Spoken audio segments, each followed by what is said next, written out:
Students, I am doctor Anita Kothari, associate professor in chemistry. बच्चों से पहले वाली वीडियो में मैंने आपको बताया था factors affecting crystal field stabilisation energy. आज हम डिस्कस करेंगे applications of crystal field theory. Crystal field theory अपने आप में बहुत सक्सेसफुल थ्योरी है।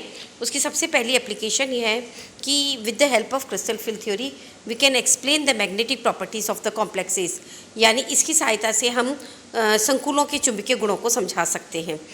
इसके लिए हम एक एग्जाम्पल लेते हैं। इसमें आप ये देखिएगा कि जैसे सपोज़ ये एग्जाम्पल है ए हेक्सा अमीन कोबाल्ट 3 क्लोराइड कॉम्प्लेक्स। तो आप यहाँ देखिएगा, here the oxidation state of cobalt is +3, hence the electronic configuration is 3d6.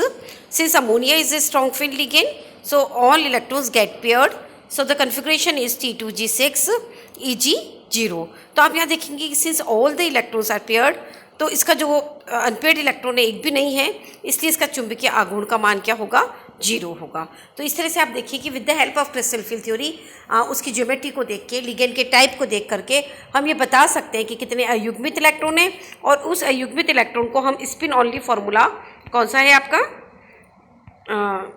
Spin only formula में रख करके we can calculate the magnetic moment of this complex. Okay, spin only formula आपका हो गया, this one is N mu is equals N into N plus 2। Okay, ये देखिएगा आप spin only formula mu S equals root N into N plus 2 में रखकर, है ना। अब इसी तरह से का एक और एग्जांपल आप देख लीजिए, आपको इससे एकदम क्लियर हो जाएगा कि हम किस तरह से कैलकुलेट करते हैं। दिस वन ये है आपका hexa Amin nickel 2 chloride complex. Here again the oxidation state of nickel is +2. The electronic configuration of nickel +2 is 3d8. तो आप यहाँ देखेंगे since this is the D8 system and octahedral complex, तो इसका अगर हम configuration लिखें तो वो आएगा T2G6 और Eg2।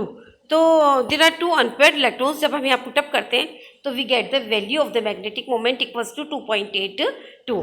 यानी इस तरह से हम कोई सा भी एग्जाम्पल लेकर के, है ना, उसमें ये देख लेते हैं कि भाई लिगेंड वीक फील्ड है कि स्ट्रॉन्ग फील्ड है, ज्योमेट्री क्या है, उसके अकॉर्डिंग हम इलेक्ट्रॉन की फीलिंग करते हैं, और उसके अकॉर्डिंग आप क्या देखेंगे कि हमें अनपेयर्ड इलेक्ट्रॉन पता पड़ते हैं, उसे हम spin only formula mu S equals N root N into N plus 2 में रखते हैं और मैग्नेटिक मोमेंट की वैल्यू पता कर सकते हैं।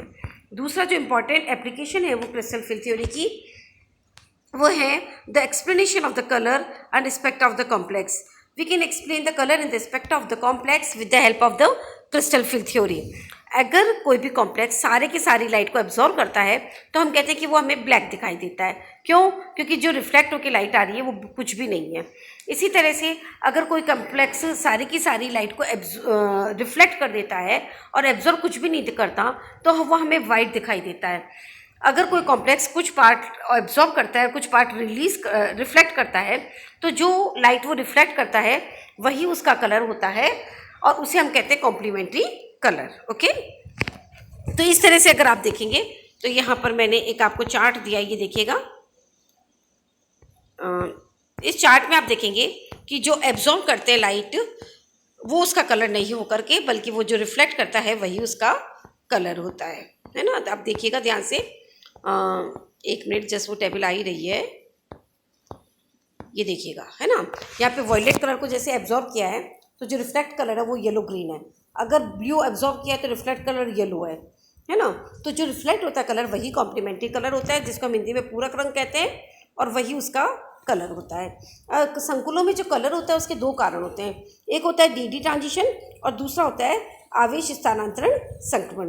डी जो ट्रांजिशन होता है वो एक डी ऑर्बिटल से दूसरे डी ऑर्बिटल में इलेक्ट्रॉन के संक्रमण के कारण होता है। इसका जो एक एग्जांपल है वो आप ले सकते हो, हेक्सा टाइटेनियम 3 आयन, है ना।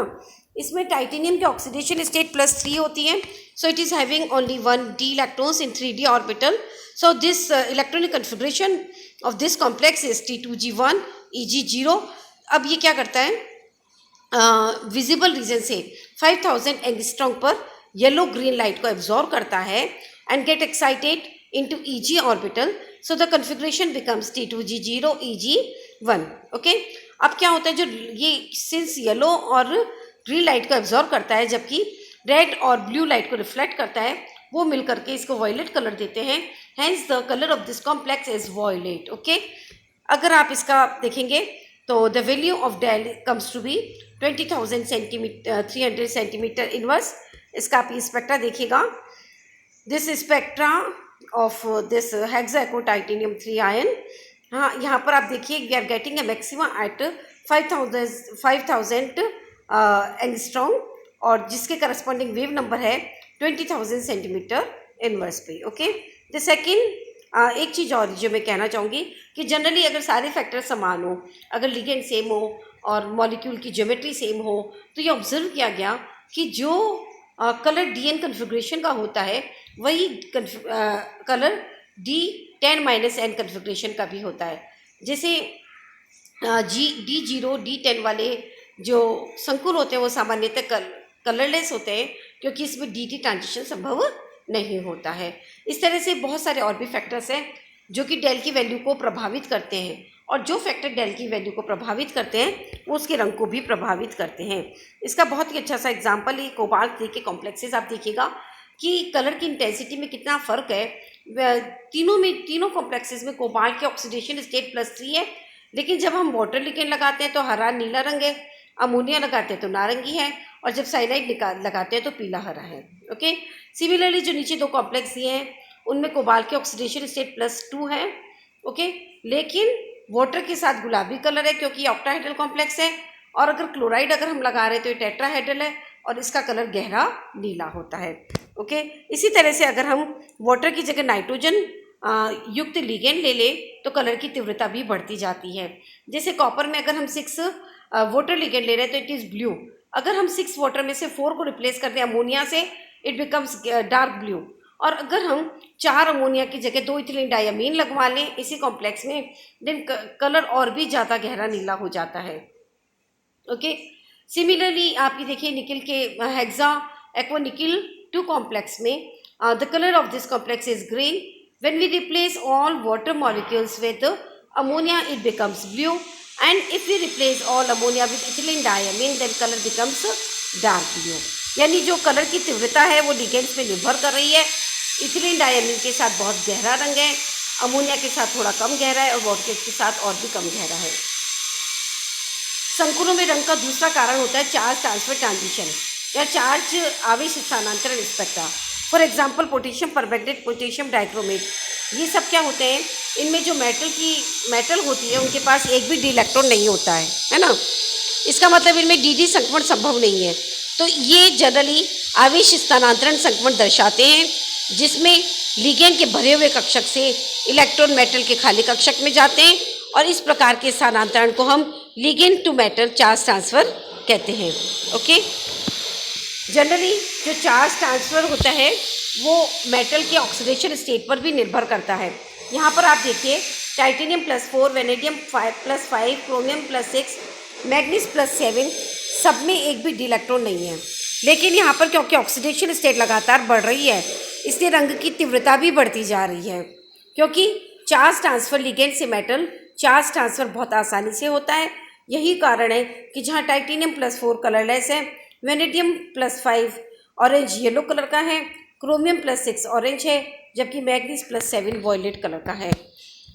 So this is the second application of crystal field theory. Now the last application is with the help of crystal field theory we can explain the geometry of the complexes. Generally, number 1 point, generally maximum metals prefer to form octahedral complexes because sufficient amount of energy is liberated and the formation of octahedral complexes. Now complexes can some metals can also form tetrahedral complexes, यानी कुछ जो धातु है वो चतुष्फल के संकुल भी बना देती है अगर ऐसे केसेस जिसमें कि टेट्राहेड्रल ऑक्टाहेड्रल दोनों के लिए क्रिस्टल फिल्ड स्टेबलाइजेशन एनर्जी लगभग समान हो। जैसे